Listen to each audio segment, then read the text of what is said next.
ঢেকীয়াজুলি যদি আমি সমষ্টিটো চাওঁ, ইয়াত জাতি জনগোষ্ঠী জনজাতি বিভিন্ন ভাষা ধৰ্মাৱলম্বীৰ লোকসকল আছে।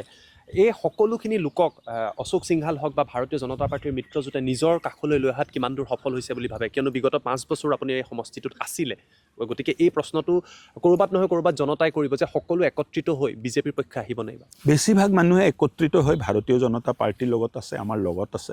আৰু মই ভাবোঁ যে যেতিয়া মই কওঁ অসমত ঐতিহাসিক ৰায়দান হ'ব, ঢেকীয়াজুলিটোতো ঐতিহাসিক ৰায়দান হ'ব। কংগ্ৰেছ নিৰ্বাচনী ইতিহাসৰ আটাইতকৈ ডাঙৰ বিপৰ্যয় এইবাৰ ঢেকীয়াজুলিত বৰণ কৰিব।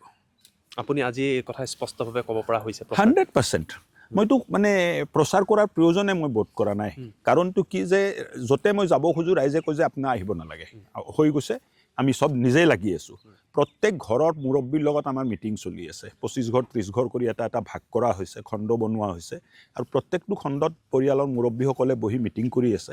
আৰু মই ভাবোঁ যে এই পৰিৱেশ যিটো আছে, এই পৰিৱেশে যথেষ্ট পৰিৱৰ্তন ঘটাইছে। মুখ্যমন্ত্ৰী ডাঙৰীয়াৰ নেতৃত্বত যিমান কাম হ'ল, আৰু সুৰক্ষিত অসমৰ যিটো কথা আমি কৈছিলোঁ, লাহে লাহে ৰাইজেও উপলব্ধি কৰিছে যে আমি এই মানে ভাষণত কোৱা কথা নহয়, বৰঞ্চ হাতে কামে আমি সুৰক্ষিত অসমৰ যিটো পৰিকল্পনা আছিল তাক লাহে লাহে বাস্তৱ কৰা আৰম্ভ কৰিছোঁ।